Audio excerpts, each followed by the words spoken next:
education, so you have to make a small, not quite long and not quite lengthy line, just a straight and one single line that is showing what is the theme of essay. For example, I can make that it is an undeniable fact that importance of education can never be neglected in our lives.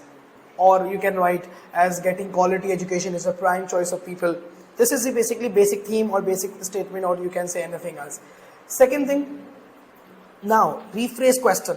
I'm talking about introduction. First introduction you will write theme, then rephrase question. That whatever you are asked, you have to write your question, the question in your own words. However, it is generally assumed that it's better for students to move abroad to get higher education.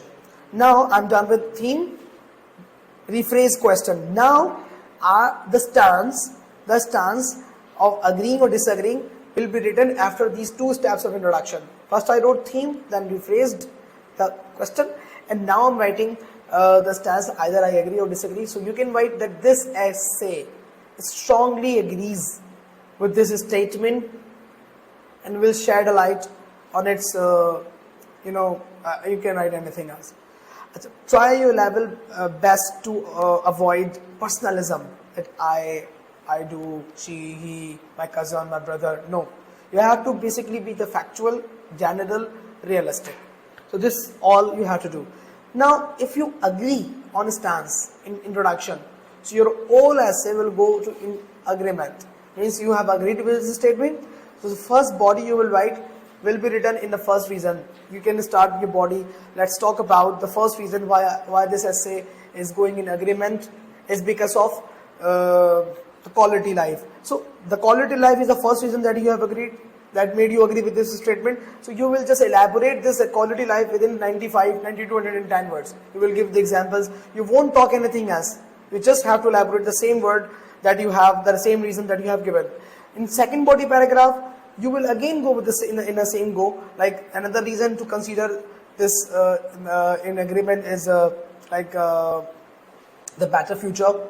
So you just have to give examples of the better future. You can give the example of the people who are living abroad or getting succeed or blah blah blah. And in conclusion, you will just summarize whatever you have written in 2 paragraphs. So the long and short of my discussion is that if you agree in a stance, so whole essay will go in agreement. You will not contradict in second paragraph or in between. So that will disturb your coherence. Now let's discuss, let's know on what behalf we are going to be given a score. As you know, each and every component in TOEFL is scored out of 30, right? So how would you know that you are scoring best? So there are some marking or judgmental criteria. As I told you, there are 4 things that will let you know what is your score. First is your development. Development means your a task response. How are you responding your task? For instance, you are asked something else and you're writing something. So that means you will not get rid of it. You think so that if I have written a lot, I've written in very good manner, and nobody will catch me. So you will be caught because you have done wrong with the development. Means you haven't met with the task response. So first of all, you have to go with the task response. What is the task response all about? Development, right? How would you develop your essay? What thoughts you have to merge in your essay? Then second thing is organization. Organization, the pattern, means are you writing your essay in proper pattern or not? As I told you that there are 3 steps of writing essay.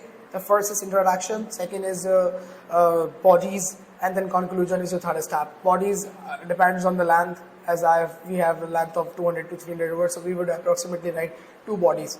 So the first, development, means the task response you are making. Second thing is your organization, either you're writing your essay in appropriate pattern or not. The one thing again, I forgot to add something in development. Development does not only mean task response but also means coherence. That either your task is well coherent or not. You know what does coherence mean? Coherence means the sequence. That is your writing in sequence or not. Means if you are, as I told you, that if you're giving the first reason in first body, like the first reason to agree with this statement is the quality life. Now you are not supposed to jump out on another reason, on another point in the same paragraph. It's a coherent. You have to stick with that point. You have to give example. You have to justify your examples with different kind of reasons for examples. You have to justify your reason with different kind of examples, right? You don't have to stick with it. And then when you will come to the second body paragraph, where you will be mentioning another reason to agree with this statement, such as I told you that another reason to consider it in agreement is the future, bright future. Now you will not talk to the about quality life, as you have discussed in previous paragraph. Many people, they do that. They keep repeating things. You don't have to make repetition. You don't have to do any descriptive work in your introduction paragraph. In introduction paragraph, you just have to talk straight that what is the theme, what is the question, what you are going to do in essay. The all descriptive work that you will do in your bodies. So the first reason you will write in first body paragraph, that you have to justify with examples. You will not add these things into second body. The second body will be written in a fresh manner. You will write an extra additionally stuff in the second body. So this is all about coherence, and you have to basically mention coherence basically is built when you have coherent words. Like coherent word means that either you have command on connecting words or not. As I told you, the person becomes confident when he has confidence. The person becomes intelligent when he has intelligence. In the same manner, the material, the matter becomes coherent when you have coherence. So what is coherence? Means cohesions, you can say. Coherence and cohesion means like connecting words. That either you have the command on connecting words or not. So this is all you have to keep in mind. The first thing, development. Second, organization. The third thing is your vocabulary, means lexical resource. What does it mean? Vocabulary, lexical resource means that either you have appropriate vocabulary, enough vocabulary to write your essay, or sometimes you have vocabulary but you do not know where to use that word. There is a range of vocabulary, what is the range of vocabulary? The range of vocabulary is the selection of right word at the right place. For example, this is a laptop. If it falls down, what will happen with it? It will break. Break means like something which is splits apart. But if I say something that hurts you, that breaks your heart, will I say that break hurt? Nope. For hurt, you can use the word HURT, hurt. We will never use that our heart has been broken. This is the wrong word which we use. In the same manner, if I break any flower, if I split apart a flower from any plant, so I will not use the word that I have broken the flower. I will say I have plucked a flower.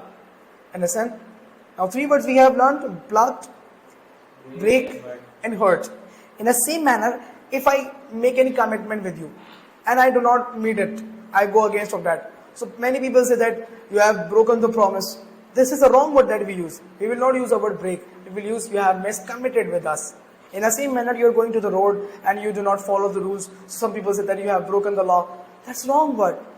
For that breaking, you will not use the word break. You will use the word violate.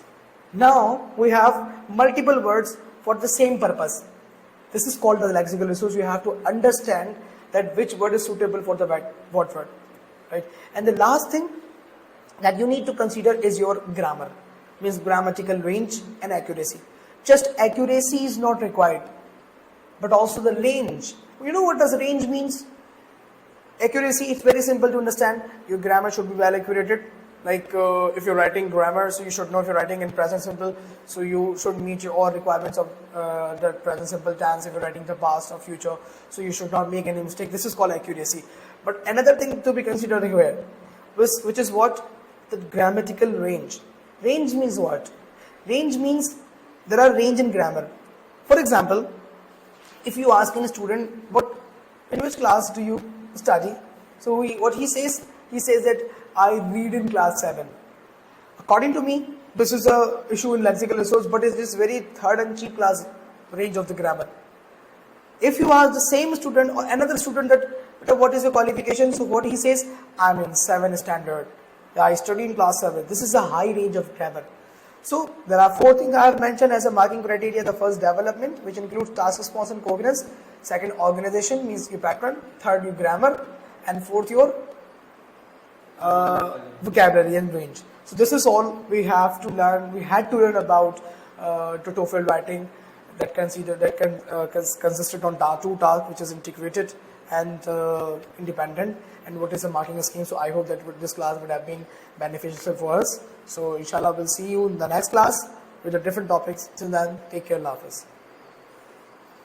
चलो खैर, अभी कहीं नहीं आओ भाई, यहीं पर हो.